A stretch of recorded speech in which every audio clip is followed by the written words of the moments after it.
Hi everybody, welcome to Video 3. This is Steve Clayton. And you know, the best thing about Video 3 is that you don't have to look at my face for the whole video. So we're going to have you look at something different rather than me against a black background. So I'm sure everybody's happy.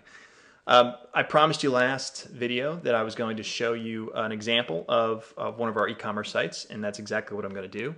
I also said that, or we talked about the fact that we have a train horn site. And this niche is certainly nichey. It's all about people who want to buy authentic locomotive train horns that are run on compressed air, that they actually install themselves on their cars or their trucks or their boats. And as far as I can figure, the sole reason to have this is to make a very loud and obnoxious noise. But to each his own.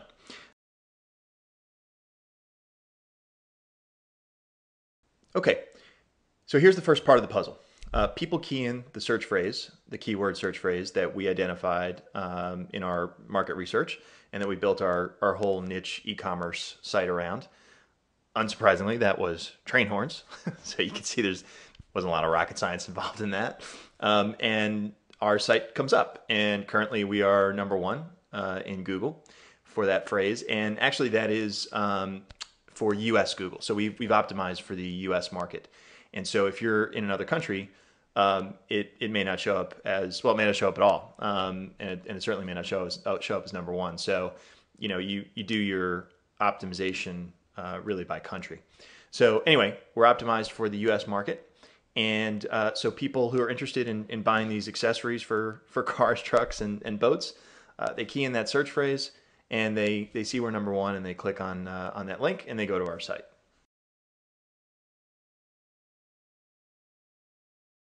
And this is our site, and as you can see, it's very straightforward, right? I mean, people who are doing a search on train horns, and I talked about this in the last 2 videos, these are folks that are pretty much ready to buy. Nobody's doing a lot of analysis and research on train horns. They have a pretty high level of commercial intent.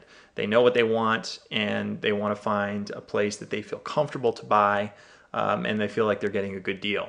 So there are all sorts of little tips and tricks and things on this site that we've packaged for you that really drive sales. And I'm sure you can see some of them. You know, sale ends today, time remaining, secure ordering, these credit card icons, the fact that we cross out the retail price, the fact that the price is not a whole number, low price promise, and all sorts of things like that. So there's just a lot of little things that we do to increase conversions, and that all comes as part of our templates. Another thing to note is that this template is an older template, and it's something that is probably more than a year old as far as the software version and the template designs and so on. We've just never gone back and changed it. So to my mind, it's not a particularly attractive site, but it is, it works. It works very well for us. So imagine if it was even nicer, which, you know, the newer templates that you folks are going to be using in Niche Blueprint are nicer, but they look similar to this, you know, and as you can see, it's all built up with modules here that you can sort of mix and match and put in there. And then your catalog is right here. So if you go over to categories, we can go into the train horn kits.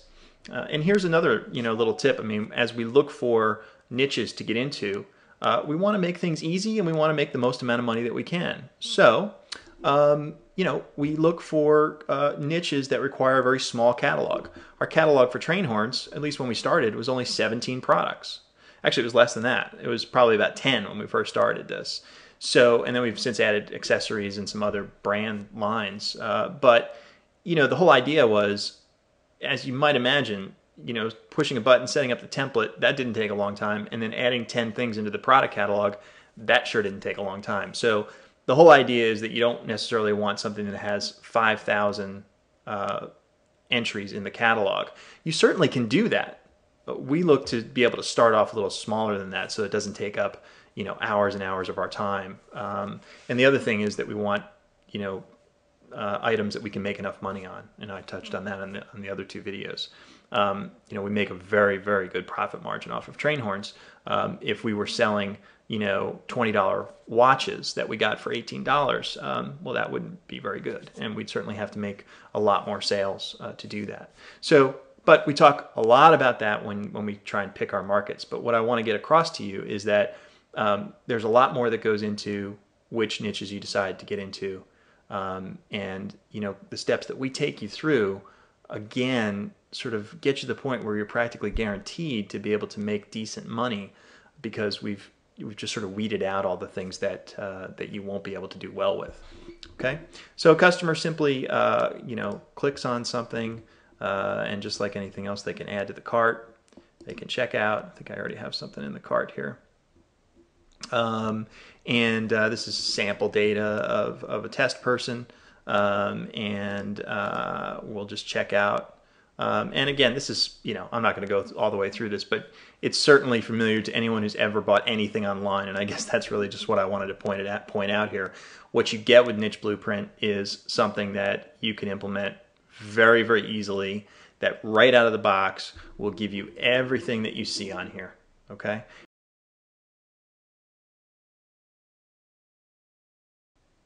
So after the customer places the order, then the fun part begins. You actually start to get money coming in.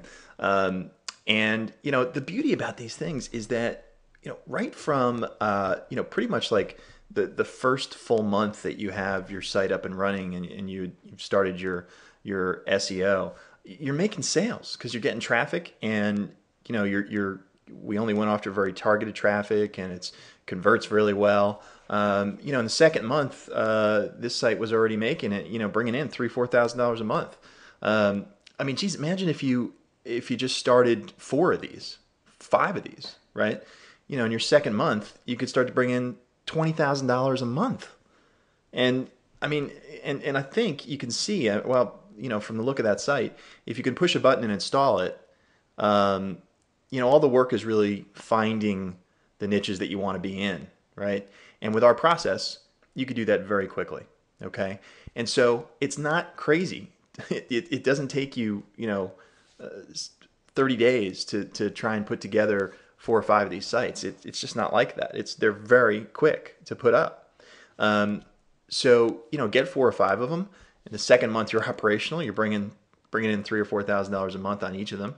That's a tremendous amount of money. And then, oh, by the way, as you can see, each month as your SEO takes hold and you start to, break into the top 5 of Google, you go from, 3,000 or 4,000 a month to 7,000 or 8,000 a month to 14,000 or 15,000 a month.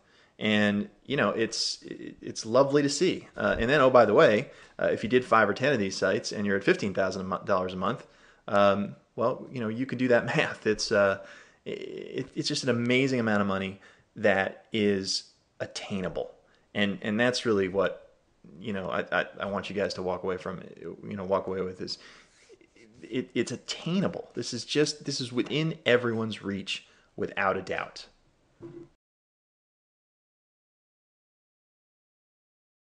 So there you have it. I hope that this gives you a good look at one of these sites and gives you an idea of what we're talking about.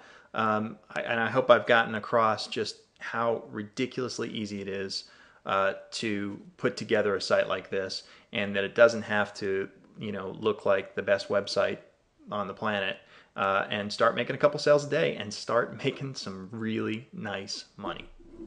Thanks for watching.